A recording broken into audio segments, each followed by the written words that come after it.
pada saat orang itu mengkonsumsi dalam jumlah besar, itu seperti teradiksi.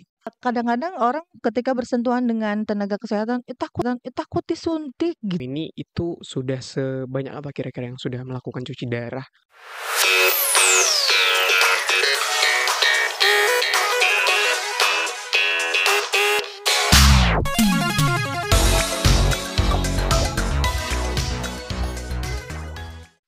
Assalamualaikum warahmatullahi wabarakatuh.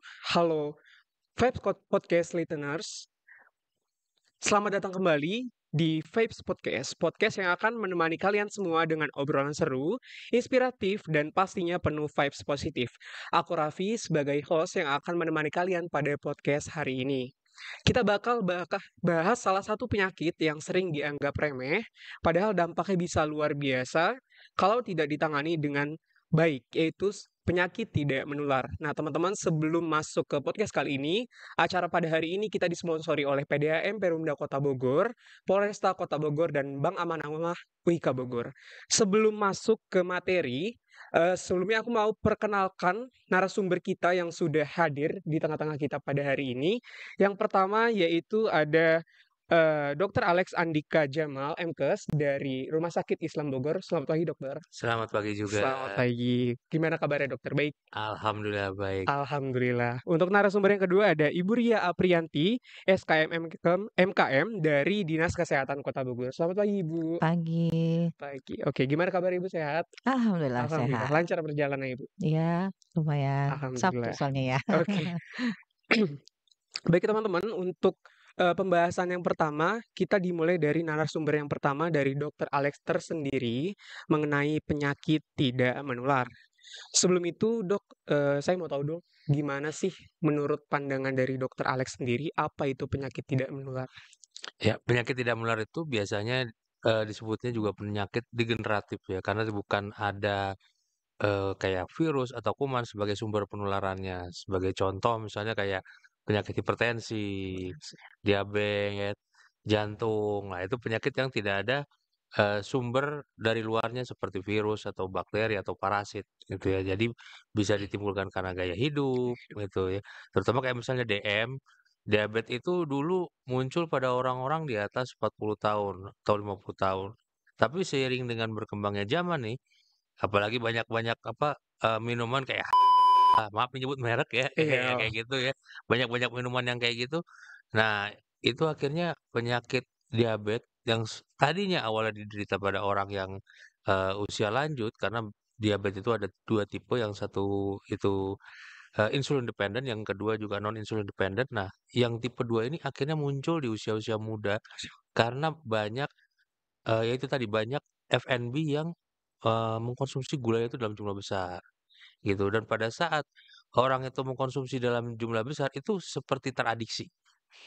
Wah, ini enak nih minumannya nih, lagi, besoknya lagi, dan sampai dengan akhirnya dia itu ke batas maksimal dari gula yang harus dikonsumsi. Akhirnya insulin yang gunanya dia untuk mengikat gula di bawah ke sel berkurang karena kapasitasnya selalu dipakai maksimal. Akhirnya berkurang, masuk ke sel berkurang, akhirnya muncullah itu gula darah bebas di dalam darah. Gitu. Nah, karena gula bebas apa di dalam darah itu, itulah yang akan mengakibatkan nantinya penyakit metabolik. Karena diabetes itu betul-betul bisa menyerang ke semua organ, baik itu mata, jantung, paru, liver, dan ginjal. Gitu. Dan itu semuanya kalau udah satu kena, semuanya akan mengkompensasi. Jadi semuanya kena karena itu diabetes, makanya disebut penyakit metabolik salah satunya juga. Begitu. Itu salah satunya dari contoh dari tadi yang ditanyakan tentang penyakit tidak menular. oke. Gitu. Mungkin Dok tadi saya highlight berarti gaya hidup ya, Dok, pengaruh besar ya? Oh betul, gitu. Heeh. Makanya salah satu terapi diabetes yang pertama itu adalah memodifikasi gaya hidup, gitu. Bukan obatnya, tapi justru gaya hidupnya dulu dimodifikasi. Mulai dengan PHBS, perilaku hidup bersih sehat, dan salah satunya adalah mengkonsumsi makan makanan yang bergizi, gitu. Tidak lagi mengkonsumsi gula, gula itu betul-betul dibatasin.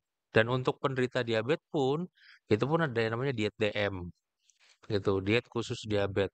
Dan betul-betul konsumsi gulanya bukan nggak boleh, tapi dibatasi sekali, gitu. Bukan berarti dia nggak boleh makan macam-macam ya, gitu. Tapi dibatasin.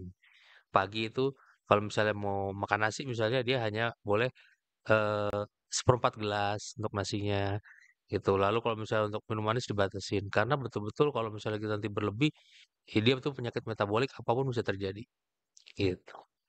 Oke, berarti sebegitu serius ya, Dok, ya, untuk, masalah tentang, minuman manis tadi dari gaya hidup. Betul, gaya hidup untuk penyakit tidak menular tadi, Betul terutama betul, diabetes, gitu. diabetes. Oke, Dok, mungkin, selanjutnya kira-kira kalau misalkan dari PTM tadi yang diabetes tadi ada nggak sih, keterkaitannya dengan penyakit ginjal kronis itu, Dok? Oh, jadi gini, kalau misalnya keterkaitan secara langsung tuh enggak. Jadi, karena gula darahnya itu bebas, insulinnya itu berkurang dari organ yang namanya pankreas. Saat insulin berkurang, otomatis yang menangkap gula untuk ke dalam sel nggak ada. Pada saat, insulin kurang, gula yang menangkap sel tidak ada, otomatis yang semua menggunakan otot itu butuh, gula untuk apa, tenaganya, termasuk otot jantung. Pada saat otot jantung itu tidak ada konsumsi gula yang masuk ke dalam sel otot-otot jantungnya, otomatis pompaannya jadi akan lebih lemah dan gerakannya juga semakin tidak beraturan, nanti muncul aritmia. Pada saat dia sudah gerakannya lemah, aliran darah ke ginjalnya berkurang. Mmm, Nah, itu di situ baru muncul.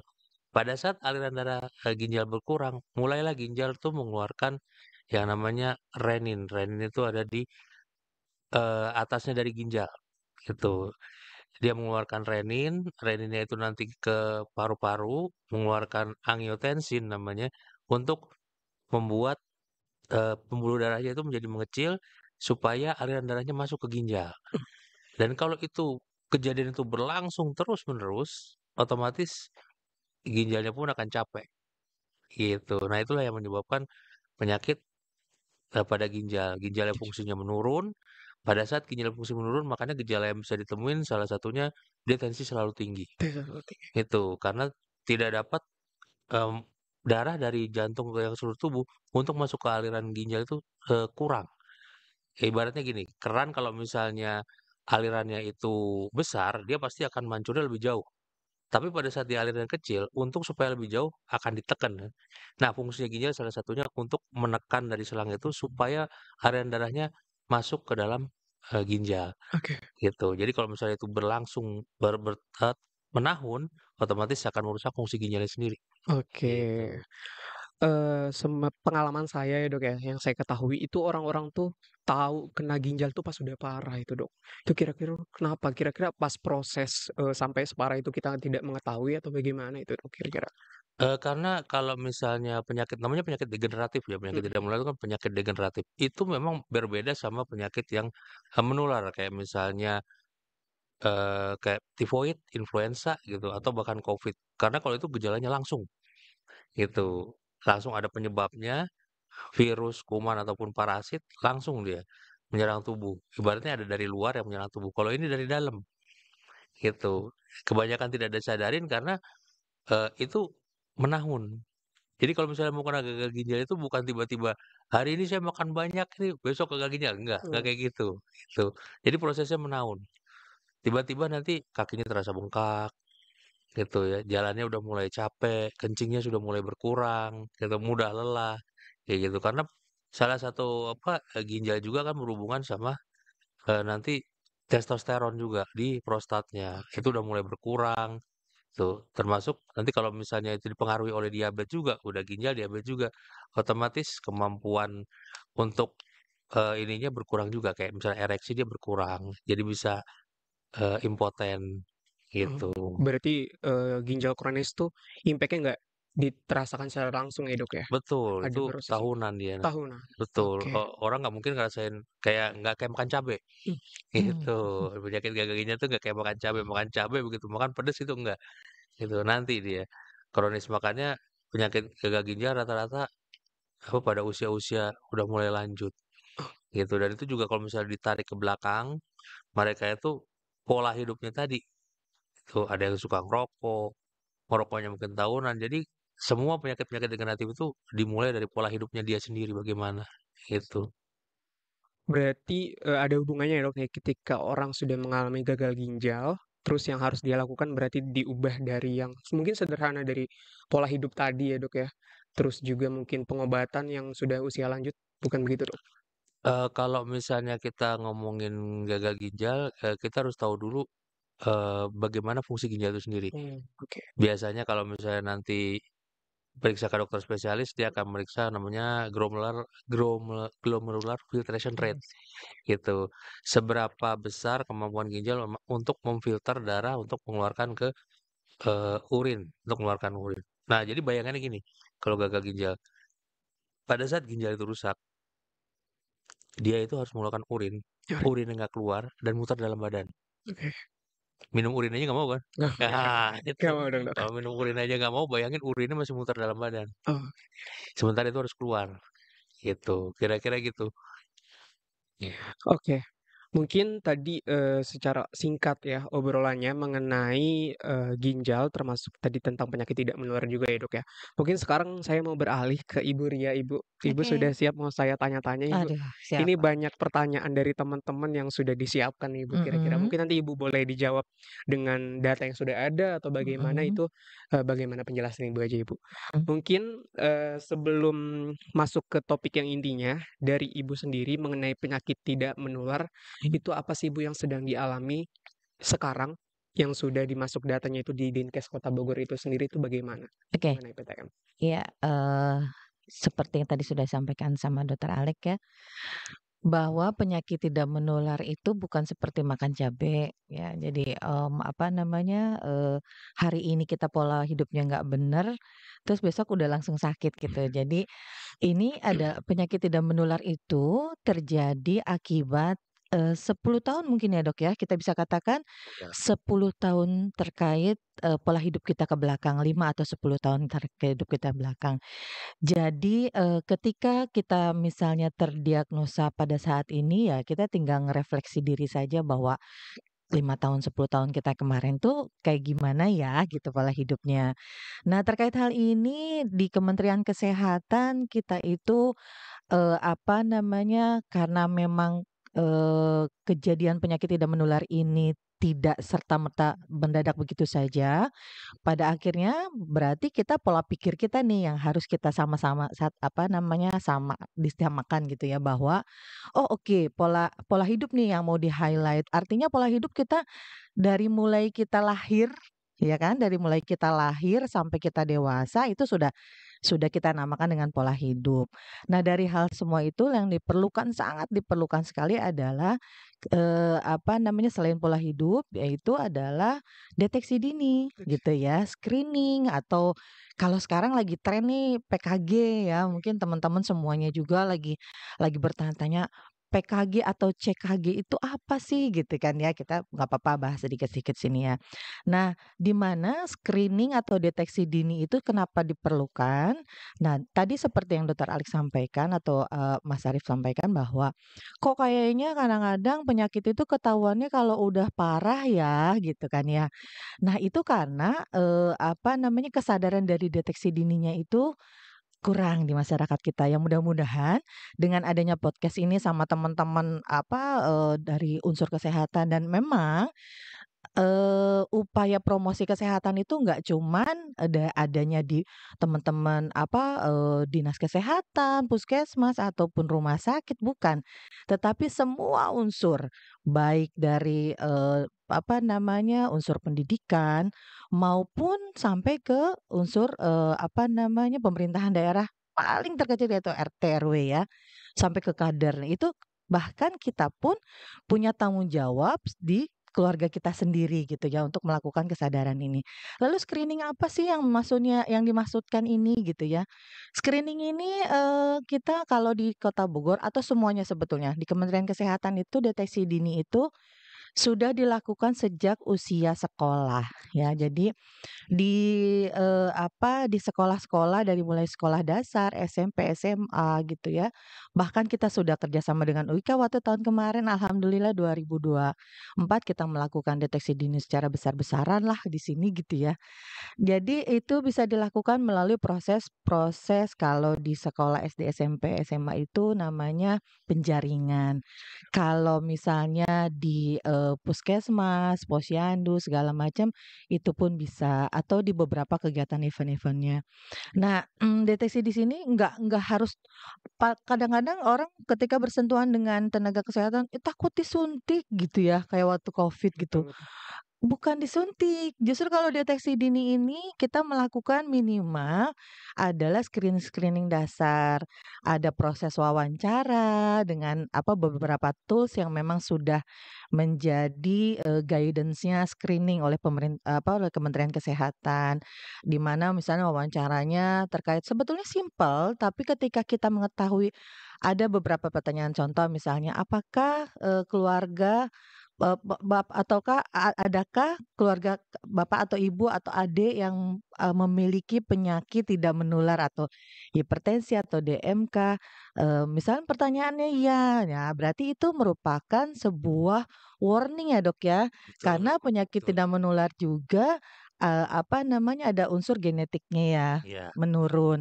Walaupun itu tidak menjadi persentase besar ya, Dok, ya, iya. karena tetap pola hidup yang menjadi besar. Tapi ketika ada pola pertanyaan itu, dinyatakan ya oleh, peserta atau yang ditanya dari screening tersebut, itu bisa mengarahkan atau membuat nakes ini memberikan promkesnya gitu. Oh kalau gitu, misalnya gitu ya. Kalau gitu, kalau keluarga ada yang punya penyakit tidak menular, apalagi itu keluarga saudara berarti harus begini begini begini. Itu mulai dari wawancara. Tahapan selanjutnya misalnya dengan pengukuran antropometri, tinggi badan, berat badan gitu ya, untuk melihat apa sih, obes nggak sih? Karena obes itu merupakan faktor resiko juga, seperti itu ya. Lalu juga pengukuran tekanan darah, dan sebagainya. Nah, kadang-kadang masyarakat itu masih ada berpikir begini, "Ah, jangan diperiksa deh, nanti kalau diperiksa malah jadi stres," gitu ya, karena ketahuan penyakitnya gitu ya. Itu loh yang menjadi tugas kita nih, para insan kesehatan, untuk membuat atau membuka, pemahaman masyarakat yang salah itu.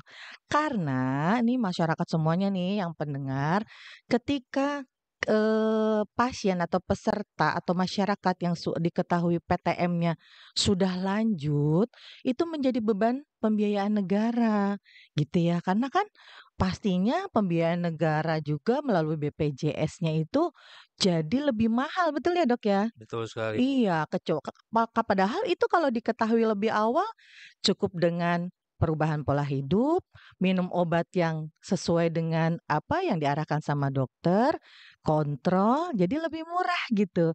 Nah, hal-hal seperti inilah kenapa Kementerian Kesehatan menggaungkan sekali screening kesehatan gitu ya. Pokoknya deteksi dini ini merupakan bagian terpenting dari, kesehatan supaya kita berharap tidak, semuanya itu ketahuannya kalau sudah lanjut. Segitu, Mas Arif. Tuh. Oke, terima kasih Ibu. Jadi tadi, sudah dijelaskan secara detail ya Bu ya, Mhm, terkait PTM tadi. Mungkin sebelum lanjut ke yang, topik lebih intinya, mhm, kira-kira kebijakan apa sih Ibu yang kira-kira sudah dijalankan oleh Dinkes mengenai mhm, PTM ini? oke Terutama dari program-programnya juga seperti apa itu? oke. Kalau di unit kerja kebetulan saya ada di Timker Penyakit Tidak Menular dan Kesehatan Jiwa. Oh, kenapa ada kesehatan jiwanya gitu ya? Karena kesehatan itu bisa disebut sehat, bukan hanya sehat secara fisik aja. Jadi ketika mungkin teman-teman semuanya yang, lagi mahasiswa nih, aduh pokoknya tahu banget itu namanya definisi sehat itu seperti apa ya. Jadi ketika kita dikatakan sehat, itu sehatnya bukan hanya fisik tapi mental juga. Jadi, teman-teman semuanya, kesehatan mental sangat mempengaruhi kesehatan fisik, begitu pula sebaliknya. Nah, dalam hal ini, untuk kebijakan di Kota Bogor, jadi kami itu, ada yang kalau misalnya, dari segi program ada yang namanya kalau di Kota Bogor Pamong Walagri. Pamong Walagri itu kita melakukan deteksi secara, terkonsep 1 tahun 2 kali di, ASN sekota Bogor. Jadi di bulan Mei dan Oktober setiap tahunnya, dan itu masuk ke dalam aplikasi sehingga terpantau langsung oleh pimpinan ya, oleh Pak Sekda, oleh Sekda maupun Pak Wali mungkin ya gitu. Itu semua bisa terpantau. Kenapa ASN-nya duluan difokuskan? Karena kalau misalnya sebuah program itu kita harus punya prioritas gitu ya. Setiap program harus punya, kita kerjakan semuanya. Apa yang menjadi kebijakan Kementerian Kesehatan kita kerjakan semuanya. Tapi kita buat program yang ada prioritasnya. Kenapa ASN? Karena jadi pemerintah Kota Bogor berpikir ASN itu kan pelayan masyarakat. Kalau yang melayaninya aja nggak sehat, nggak ketahuan, belum terdeteksi dan abai terhadap kesehatan, gimana mau maksimal memberikan pelayanannya pada masyarakat Kota Bogor. Nah, maka dari itu pemerintah Kota Bogor berharap dengan program ini terpantaulah kesehatan ASN Kota Bogor. Itu yang pertama ya di antaranya. Terus selanjutnya ada juga program kami yaitu, deteksi dini penyakit tidak menular dan kesehatan jiwa Ghost to Campus gitu ya. Kenapa Ghost to Campus? Karena kalau untuk SD, SMP, SMA itu sudah rutin deteksi dini melalui penjaringan di program bersama kolaborasi dengan program UKS, Promkes, Kizi dan sebagainya. Ada penyakit tidak menular juga ikut di situ. Lalu, Ghost to Campus ini apa pentingnya? Karena justru pola hidup yang agak susah-susah untuk diingetin itu adalah, umur-umur Mas Arif kali ya? Jadi, teman-teman yang sedang mulai ngampus gitu ya, itu adalah umur-umur di mana yang kadang kalau dikasih tahu itu udah punya, prinsipnya sendiri gitu. Nah, makanya kenapa kita masuk nih, udah pemerintah Kota Bogor punya program itu kenapa sih?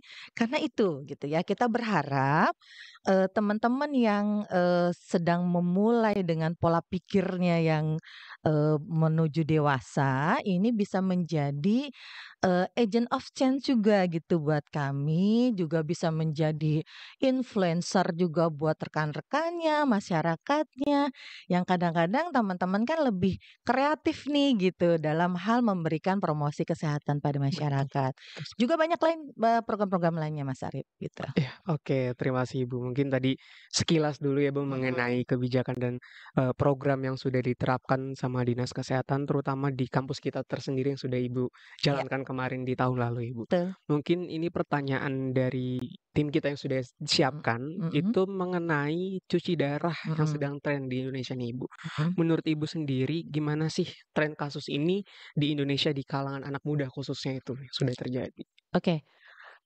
untuk saat ini memang, kebetulan saya nggak bawa data secara tulisannya, tapi pada dasarnya seperti yang tadi sudah sampaikan Dokter Alex, penyakit, gagal ginjal atau dengan cuci darah ini, dia tidak berdiri sendiri, nggak ujuk-ujuk dia terdiagnosa gagal ginjal, pasti ada yang menyerta pertamanya, bisa itu dia diabetes, bisa itu dia, mungkin hipertensi. Tapi yang mau saya garis bawahi karena kesannya kok kayak kita nakut-nakutin, enggak ya.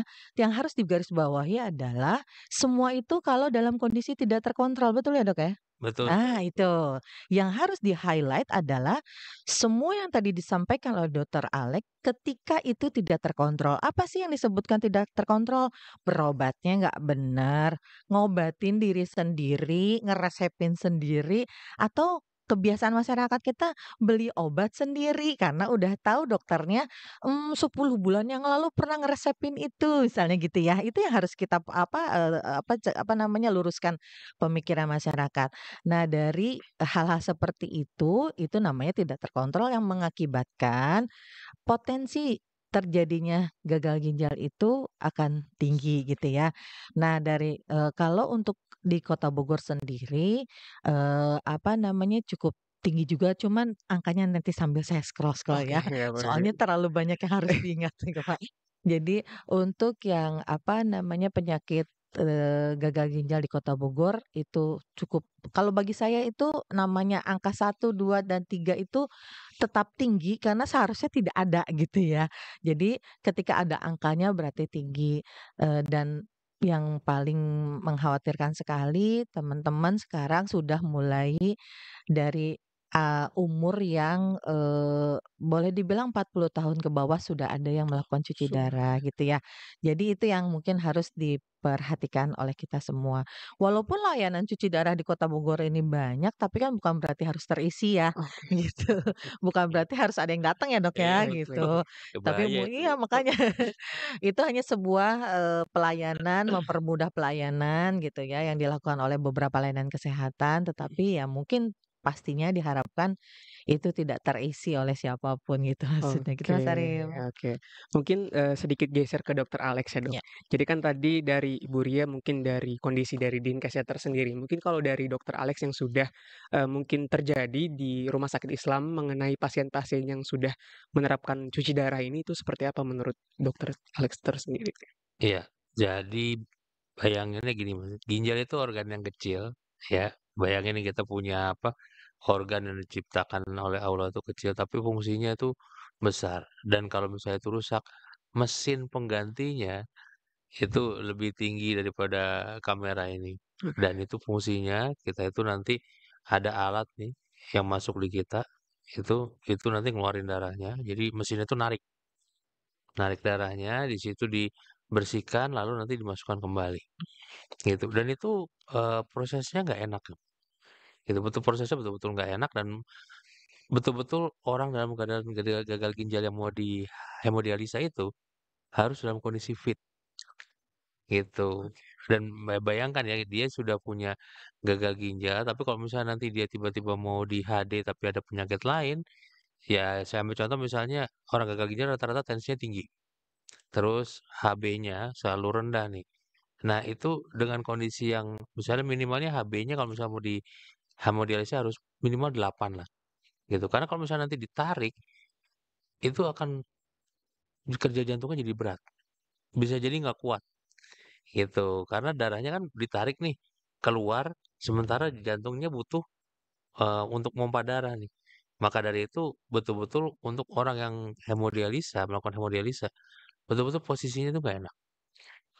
Semakin lama, itu nanti dia hemodialisa tapi dia nggak bisa ngontrol dirinya untuk merubah gaya hidupnya, pola hidupnya, gitu. Karena orang udah kenal gagal ginjal itu minumnya hanya 600 cc per hari, gitu. Per hari loh, jadi berarti satu gelas aqua yang kecil kayak gini hanya 1 hari itu aja segitu, gitu. Tuh, dan itu tidak boleh ada yang lain, karena kalau misalnya dia lebih, dia akan nanti gejalanya sesak, gitu. Sesak, berat, ngos-ngosan. Gitu, dan itu kalau misalnya mau dicuci darah pun kondisinya lebih berat dibandingkan kalau yang tidak ada gejala lain, gitu. Maka dari itu orang yang mau hemodialisa itu betul-betul, petugasnya nanti itu pun harus betul memeriksa dia, baik itu berat badannya, kondisinya, tensinya. Jadi nggak serta-merta tiba-tiba, "Ah, udah biasa gagal ginjal, udahlah makan seenaknya, minum seenaknya, entar tinggal dicuci darah lagi," itu enggak, gitu. Dan semakin berat kondisinya, waktu cuci darahnya akan semakin cepat. Yang tadinya misalnya seminggu 2 kali, kalau dia nggak bisa jaga kondisi makin berat jadi seminggu 3 kali, nanti makin lama harinya makin lama makin dekat. Ya kalau makin dekat, ya yang paling jelek adalah kondisinya ya meninggal. Itu, kondisi paling jelek dan itu, banyak mungkin nanti datanya kalau Bu Lia udah ada mungkin bisa dikasih lihat datanya ini yang usia muda sekian, usia tua sekian, kasus kematiannya sekian, itu dari yang gagal ginjal. Tuh, awalnya itu tadi, dari pola gaya hidup yang terus-menerus begitu dan tidak mau memperbaiki, ya akhirnya, muncul ke arah sana. Ya, seperti tadi dibilang juga oleh, Bu Lia juga, ya kebanyakan dari yang generasi-generasi muda nih, "Ah, kita kan bisa lihat internet, kita kan bisa lihat ini nih, apa, Google, Mbah Google. Ah, ternyata cuma begini aja kok." Betul, memang cuma begitu aja, tapi itu hanya sebagian, gitu. Sebagiannya begini, ternyata ada bagian lain yang tidak diketahui atau harus dicari lagi informasinya. Berbeda mungkin kalau zaman Bulia sama saya kita sama-sama buka buku ya, Bu, ya. Iya, betul. Buka Sama nanya buku. orang tua ya, Dok, Iya, ya. betul.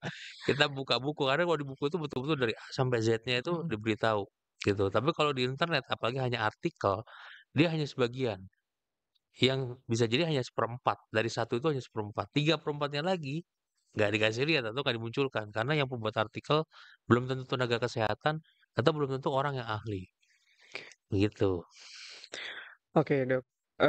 Mungkin sejauh ini yang dokter ketahui di rumah sakit Islam ini itu sudah sebanyak apa kira-kira yang sudah melakukan cuci darah? Entah itu usia lanjut atau mungkin tadi yang di usia 40 tahun ke bawah dari Ibu yang tadi sampaikan. Kalau di Rumah Sakit Islam Bogor memang sih secara usia dia masih di 40 tahun ke atas. 40 tahun ke atas. Belum ada nih yang kasus 40 tahun ke bawah. Dan pasiennya pun sudah 60. 60 tahun. Enggak, bukan 60. 60 Oh, 60. Jumlah jumlah pasiennya 60 60 60. untuk orang. cuci Oke. darah. Bayangkan kalau satu rumah sakit saja sudah 60, Eh, dikali rumah sakit di Kota Bogor, Mm-mm. itu ada berapa yang punya fasilitas HD. Nah, itu pun yang sudah terdeteksi, artinya yang sudah berobat. Bayangkan yang belum. Jadi kayak fenomena gunung es, yang kelihatan baru atasnya, yang bawahnya belum kelihatan. belum kelihatan. Nah, nanti tiba-tiba datang ke rumah sakit dalam kondisi yang berat, sudah terminal atau akhir. Nah, itulah yang mau dicegah mungkin sama Bu Lia dengan adanya Iya. program itu Oke. dari Dinas Kesehatan. Oke. Gitu. Mungkin kita geser lagi ke Ibu Ria ya, Bu ya, Iya. terkait data yang sudah didapat oleh Dinkes sejauh ini sudah berapa banyak ya Ibu kira-kira? Kalau untuk data berapa yang cuci darah, ini saya harus nanti deh ya kapan-kapan kita Oke. kalau itu lagi ya. Karena kebetulan data yang saya bawa itu adalah, yang terdiagnosa atau, terlaporkan gagal ginjal kronis.